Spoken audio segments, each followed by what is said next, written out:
खूप सुधारणा होत आहे. टेक्नॉलॉजीने आमचं आता खूप ट्रीटमेंटमध्ये बदल केलेला आहे आणि हे सगळं वैद्यकीय विज्ञान सायन्स आहे आणि या सायन्सच्या माध्यमातून रुग्णाला योग्य ट्रीटमेंट आम्ही द्यायचा प्रयत्न करतो आणि अनेक गंभीर रुग्ण ह्या योग्य सायंटिफिक केअरमुळे टेक्नॉलॉजीमुळे आता ICUमध्ये खूप सारे इक्विपमेंट आम्ही वापरतो. व्हेंटिलेटर्स असतात, मॉनिटर असतात, काही टेस्ट असतात, ॲडव्हान्स टेस्ट.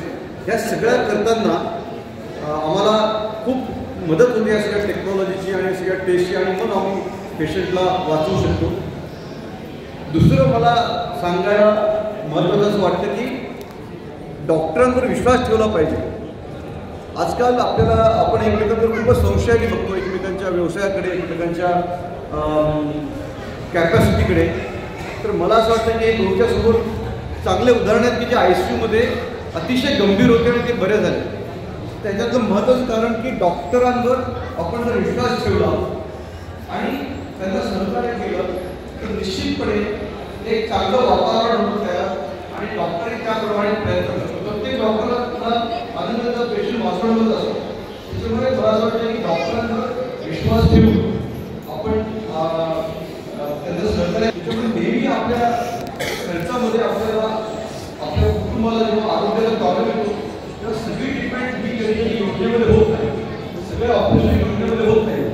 त्याच्यामुळे आपल्याला आपल्या कुटुंबासाठी एक वेगळा खर्च किंवा आरोग्य विमा काढताना मला सगळ्या नागरिकांनी काढावा आणि मला असं वाटतं की आपल्या माध्यमातून आपल्याला आर्थिक नियोजन आपल्या आजारासाठी कसं करता येईल ह्याचं पण आपण नियोजन मला असं वाटतं करावं.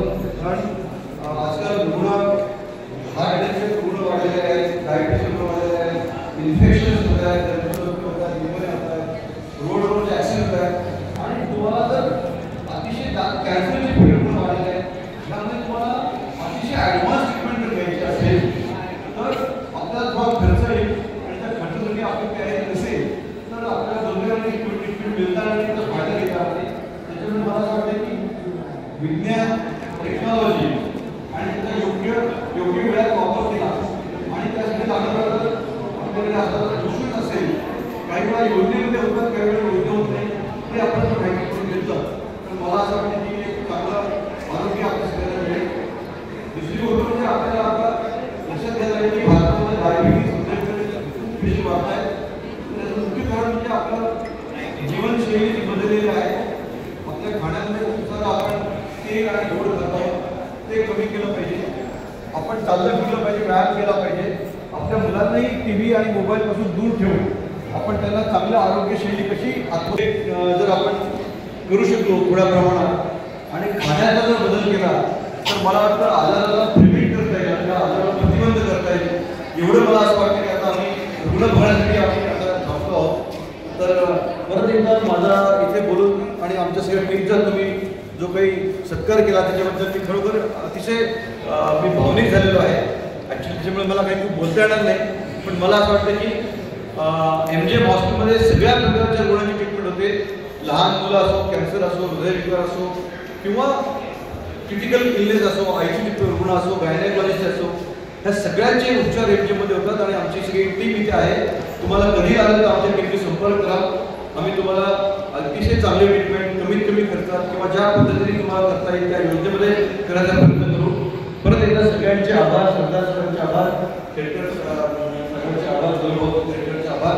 आणि पुन्हा कधी बोलत तर मला चिखलीला यायला आवडेल, निश्चित बघायला येईल आणि कुठल्याही तुमच्या कधीही तुम्ही बोलत येईल.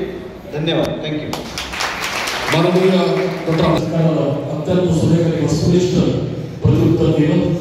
बुलढाणा जिल्ह्यावरचं प्रेम, गौरवचं प्रेम, सुनील सरदार यांच्यावरचं प्रेम अभिव्यक्त केलं. या ठिकाणी माननीय ॲडव्होकेट साहेबांचे सरदार साहेब, पीपल्स एज्युकेशन सोसायटीचे संस्थापक अध्यक्ष आणि बुलढाणा जिल्हा राष्ट्रवादी काँग्रेस पार्टीचे माजी अध्यक्षांचे मार्गदर्शक यांच्या प्रेमाखातर आणि माननीय सुनील ॲडव्होकेट सुनील सरदार यांच्या प्रेमाखातर सूत्र संचालन करण्याची जबाबदारी मिळाली. सरदार परिवाराचा देवणी आहे. या ठिकाणी अशोकराव ढोणे यांना आभार दर्शनासाठी आमंत्रित करतो.